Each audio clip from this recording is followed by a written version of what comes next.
असम और पश्चिम बंगाल में पहले चरण के चुनाव प्रचार का आज आखिरी दिन है। इसके बाद प्रत्याशी डोर टू डोर कैंपेन ही कर सकेंगे। बता दें कि 27 मार्च से यहां पहले चरण की वोटिंग होगी। इसके लिए निर्वाचन आयोग ने तैयारियां लगभग पूरी कर ली हैं। केंद्रीय गृह मंत्री अमित शाह ने पुरुलिया की सभा में ममता बनर्जी और कम्युनिस्टों पर जमकर हमला बोला। उन्होंने कहा कि दीदी या कम्युनिस्ट रोजगार नहीं दे सकते। यदि स्कीम चाहिए तो मोदी जी को वोट दें और यदि स्कैम चाहिए तो टीएमसी की निकम्मी सरकार को वोट दें। रक्षा मंत्री राजनाथ सिंह ने बंगाल में सरकार बनाने का दावा किया। उन्होंने कहा कि हम पूरी तरह से आश्वस्त हैं कि बंगाल के चुनाव में भाजपा को 200 से अधिक सीटों पर विजय प्राप्त होगी। उन्होंने ममता पर निशाना साधते हुए कहा कि बंगाल की सरकार को समझना चाहिए कि लोकतंत्र में सरकार अहंकार से नहीं संविधान से चलती है। उत्तर प्रदेश के मुख्यमंत्री योगी आदित्यनाथ ने दक्षिण 24 परगना के सागर विधानसभा क्षेत्र में जनसभा को संबोधित किया। इस दौरान उन्होंने ये भी कहा कि 35 दिन के बाद टीएमसी के गुंडों की उल्टी गिनती शुरू हो जाएगी, क्योंकि तब यहां भाजपा की सरकार होगी और उन्हें ढूंढकर कानून के शिकंजे में डालने का काम किया जाएगा। असम में मध्य प्रदेश के सीएम शिवराज ने चुनावी सभा को और फिर गुवाहाटी में प्रेस कॉन्फ्रेंस कर राहुल गांधी और कांग्रेस पर जमकर निशाना साधा। उन्होंने कहा कि कांग्रेस और राहुल गांधी पर विश्वास न करें, राहुल असत्य के प्रयोग कर रहे हैं। शिवराज ने लव जिहाद को लेकर कहा है कि हम प्यार के खिलाफ नहीं हैं, हम जिहाद के खिलाफ हैं। किसी को धोखा देने, नाम बदलने या बेईमान तरीके से प्यार नहीं करना चाहिए। हमने फ्रीडम टू रिलीजन एक्ट 2021 कानून बनाया है। राहुल गांधी झूठी घोषणाएं करते हैं। वे असम के भाई बहनों और युवाओं को 5 बातों की गारंटी दे रहे हैं। असम में आज पहले चरण के लिए चुनाव प्रचार खत्म होने से पहले छत्तीसगढ़ के मुख्यमंत्री भूपेश बघेल ने भी प्रचार किया। गुवाहाटी में प्रेस कॉन्फ्रेंस कर केंद्र और असम की बीजेपी सरकार को उन्होंने घेरा और कहा कि बीजेपी पार्टी कभी अपने काम के दम पर वोट नहीं मांगती, हमेशा भय और दहशत पैदा कर वोट मांगती है। मुख्यमंत्री भूपेश बघेल ने कहा कि असम में कांग्रेस गठबंधन की सरकार बनने जा रही है, जो असम की जनता से किए 5 वादों को पूरा करेगी। बीजेपी और के नेता सीए लागू करने के मुद्दे पर कंफ्यूज हैं। बंगाल में सीए लागू करने की घोषणा करते हैं और असम में सीए पर गोलमोल चर्चा करते हैं। दमोह विधानसभा उपचुनाव में जीत के लिए कांग्रेस ने पूरी ताकत झोंक दी है। खुद प्रदेश कांग्रेस अध्यक्ष कमलनाथ ने दमोह में मोर्चा संभाला है। साथ ही बूथ लेवल पर माइक्रो मैनेजमेंट किया जा रहा है। आज कमलनाथ ने कांग्रेस प्रत्याशी अजय टंडन के समर्थन में आम सभा की और बीजेपी सरकार पर जमकर निशाना साधा। मंच से पूर्व मुख्यमंत्री कमलनाथ ने कहा कि ये सिर्फ उपचुनाव नहीं है, संस्कृति और सौदेबाजी के बीच का चुनाव है। मैंने सीएम रहते हुए कभी सौदेबाजी नहीं की। मैं प्रदेश और लोकतंत्र को कलंकित नहीं करना चाहता था। सौदेबाजी ही है इस चुनाव का सबसे बड़ा मुद्दा। अपनी नीति और नीयत दिखाकर मैंने क्या गुनाह किया। मध्य प्रदेश कांग्रेस किसानों के लिए प्रदेश कांग्रेस मुख्यालय में कॉल सेंटर खोलने जा रही है। कॉल सेंटर 1 अप्रैल से शुरू होगा, जहां किसानों की शिकायतें सुनी जाएंगी। सुबह 10 बजे से लेकर शाम 6 बजे तक कांग्रेस के पदाधिकारी टोल फ्री नंबर पर किसानों के कर्ज से संबंधी प्रकरण सुनकर बीजेपी सरकार के संज्ञान में लाएंगे। मध्य प्रदेश कांग्रेस कंट्रोल रूम खोलकर खरीदी केंद्रों में होने वाली किसानों की समस्याओं को मुद्दा बनाएगी और बीजेपी सरकार को घेरेगी। कांग्रेस प्रवक्ता नरेंद्र सलूजा ने बताया कि जल्द ही प्रदेश में गेहूं, चना, मूंग और मसूर की खरीदी शुरू होने जा रही है। खरीदी केंद्रों पर अनियमितताओं से बचाने के लिए कांग्रेस का कार्यकर्ता किसानों की मदद करेगा। छत्तीसगढ़ में बढ़ते कोरोना संक्रमण के बाद प्रशासन ने सख्ती शुरू कर दी है। छत्तीसगढ़ के 5 जिलों में धारा 144 लागू कर दी गई है। रायपुर, राजनांदगांव, दुर्ग, नारायणपुर और रायगढ़ में धारा 144 लागू है। रायपुर के हीरापुर के अविनाश प्राइड कंटेनमेंट जोन घोषित कर दिया गया है। अविनाश प्राइड में अब तक 50 से ज्यादा मरीज मिल चुके हैं और 5 लोगों की मौत हो चुकी है। इसके साथ ही रायपुर के 5 इलाकों में कंटेनमेंट जोन बनाने की तैयारी शुरू कर दी गई है। रायपुर में होली समेत सभी सार्वजनिक कार्यक्रमों पर प्रतिबंध लगा दिया गया है। रायपुर के चंगोरा भाटा में भी कोरोना विस्फोट हुआ है। 2 दिनों में 50 कोरोना पॉजिटिव मरीज मिले हैं, जिसके बाद गणपति नगर में कंटेनमेंट जोन बनाया जा रहा है। स्थानीय लोगों का आरोप है कि संक्रमण के बाद भी यहां लोग घूम रहे हैं। काली मूर्ति चौक के पास एक मरीज की मौत भी हुई है। रायपुर में कोरोना के बढ़ते संक्रमण के बाद होली समेत सभी सार्वजनिक कार्यक्रमों पर रोक लगा दी गई। हीरापुर और चंगोरा भाटा के अलावा न्यू राजेंद्र नगर, अमलीडीह को भी कंटेनमेंट जोन घोषित किया गया है। विदिशा में रोजगार सहायक राजेंद्र सिंह यादव के घर और पैतृक निवास पर लोकायुक्त ने छापा मारा है, जिसमें 1 करोड़ से अधिक की संपत्ति का खुलासा हुआ है। 2 टीम ये कार्रवाई कर रही है। फिलहाल जांच जारी है। शहडोल के धनपुरी थाना क्षेत्र में पुलिस अधीक्षक की स्पेशल टीम ने सूदखोरों के ठिकानों पर छापा मारा। इस दौरान टीम ने उनके कब्जे से कई एटीएम, पासबुक और अन्य दस्तावेज जब्त किए हैं। टीम ने कई सूदखोरों को हिरासत में भी लिया है, जिनसे पूछताछ की जा रही है। दतिया में इन दिनों बिजली विभाग बकाया दरों के खिलाफ सख्त नजर आ रहा है। बिल नहीं जमा करने पर पूर्व विधायक श्याम सुंदर श्याम के पुत्र राकेश भारती के स्टोन क्रशर से विद्युत ट्रांसफार्मर को बिजली विभाग उठा ले गई। इसके साथ ही मंडी स्थित निखिल इंडस्ट्री के भी कनेक्शन काटकर उसे सील कर दिया गया है।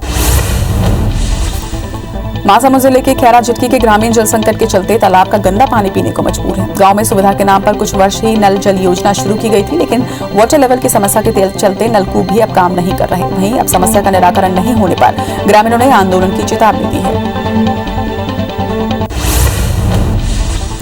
दमोह के बस स्टैंड में खड़ी बसों में आग लगी, जिसमें 7 यात्री बस जलकर खाक हो गई। सूचना पर पहुंची दमकल की टीम ने आग बुझाने में जुटी हुई है। वहीं आग किस कारण से लगी, इसका अभी खुलासा नहीं हो पाया है। पुलिस भी मौके पर मौजूद है। घटना कोतवाली थाना क्षेत्र इलाके की है।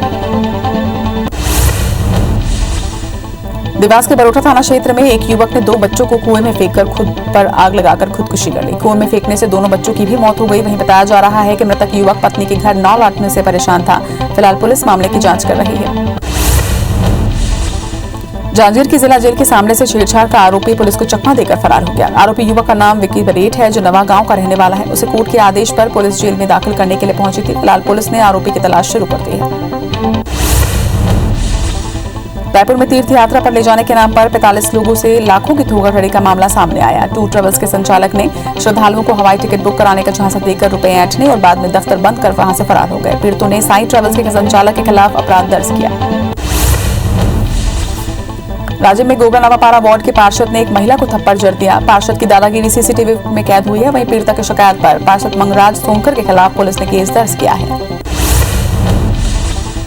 राजधानी रायपुर बस स्टैंड से गांजे की तस्करी करते हुए एक महिला समेत शख्स को गिरफ्तार किया गया। दोनों चोरी छिपे जगदलपुर से मथुरा गांजा ले जाने के फिराक में थे। वो सागर जाने वाली बस में सवार होने ही वाले थे कि पुलिस ने उन्हें गिरफ्तार कर लिया। जब्त गांजे की अनुमानित कीमत करीब 1.5 लाख रुपए बताई जा रही है।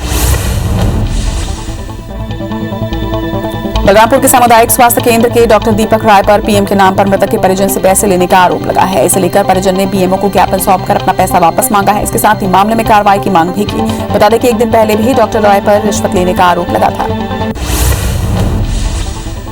बढ़ते कोरोना संक्रमण को देखते हुए प्रशासन ने अचानक मार टाइगर रिजर्व को 2 दिन के लिए बंद करने का फैसला लिया है। एटीआर 28 और 29 मार्च को पूरी तरह से बंद रहेगा। शिवतराय रिजॉर्ट के अलावा जंगल सफारी भी यहां बंद रहेगी। वहीं होली त्योहार के मद्देनजर बफर जोन में वाहनों की सघन जांच की जा रही है।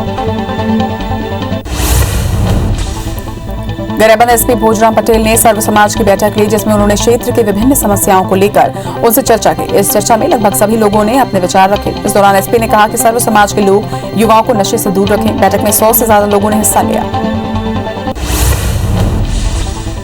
केंद्रीय मंत्री रामदास अठावले ने राष्ट्रपति को एक ज्ञापन देकर महाराष्ट्र में राष्ट्रपति शासन लागू करने की मांग की है। उन्होंने कहा कि महाराष्ट्र में स्थिति बिगड़ती जा रही है। मुकेश अंबानी के घर पर विस्फोट की चीजें रखने का काम एक पुलिस अधिकारी करता है और इसलिए महाराष्ट्र सरकार को हटाना चाहिए और वहां राष्ट्रपति शासन लागू होना चाहिए। महाराष्ट्र के गृह मंत्री अनिल देशमुख ने मुंबई के पूर्व कमिश्नर और डीजी होमगार्ड परमवीर सिंह के आरोप पर जांच कराने की मांग की है। उन्होंने मुख्यमंत्री उद्धव ठाकरे को एक चिट्ठी लिखकर जांच कराने की मांग रखी। उन्होंने पत्र को सोशल मीडिया में साझा भी किया, जो मराठी में लिखा हुआ है।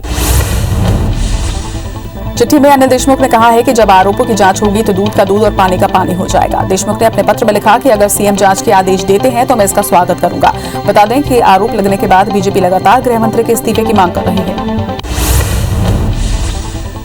उद्योगपति मुकेश अंबानी के घर के बाहर से बरामद विस्फोटक से भरी स्कॉर्पियो के कथित मालिक अंशुक हिरेन की मौत के मामले में हर दिन नए खुलासे हो रहे हैं। मुंबई की एटीएस ने इस गुत्थी को सुलझा लेने का दावा किया है। उनका कहना है कि हिरेन की हत्या में कुल 4 लोगों के शामिल होने के सबूत मिले हैं। इनमें से 3 गिरफ्तार किए जा चुके हैं।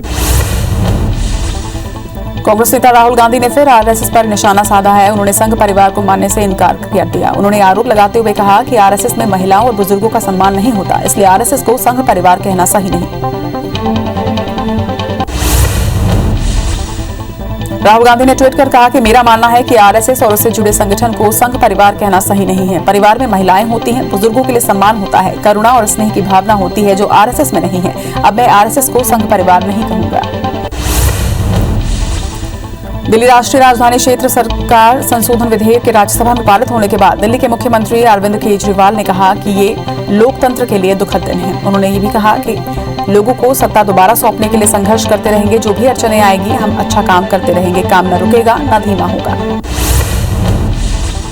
वहीं एनसीपी नेता नवाब मलिक ने कहा कि दिल्ली को लेकर एक तरफ भाजपा पूर्ण राज्य के दर्जे की वकालत करती आई है और दूसरी तरफ मुख्यमंत्री के एलजी के अधिकारों को बढ़ा रही है। ये लोकतंत्र के खिलाफ है। जब उनके खिलाफ किसी दल की सरकार बन जाती है तो उसके खिलाफ बीजेपी अलग भावना से काम करती है। वित्त मंत्री निर्मला सीतारमण ने विश्वास जताते हुए कहा कि राजकोषीय घाटे में वृद्धि के चलते भी देश की वित्तीय साख में कमी आने जैसा कोई खतरा नहीं है। उन्होंने वित्त विधेयक 2021 पर राज्यसभा में चर्चा का जवाब देते हुए खराब अर्थव्यवस्था को लेकर पूर्व कांग्रेस सरकार की आलोचना की और कहा कि मोदी सरकार अर्थव्यवस्था को बेहतर तरीके से मैनेज कर रही है।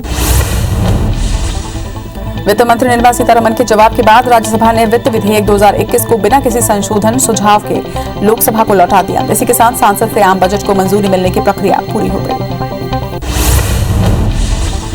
बच्चों को गोद लेने और उनका बेहतर संरक्षण सुनिश्चित करने के उद्देश्य से लोकसभा ने किशोर न्याय अधिनियम 2015 के प्रावधानों को मजबूत करने के लिए सर्वसम्मति से एक विधेयक पारित किया है। केंद्रीय महिला एवं बाल विकास मंत्री स्मृति ईरानी ने कहा कि विधेयक का उद्देश्य चाइल्ड केयर इकाइयों में रहने वाले बच्चों के साथ साथ कहीं से बचाए गए बच्चों को सुरक्षा प्रदान करना है।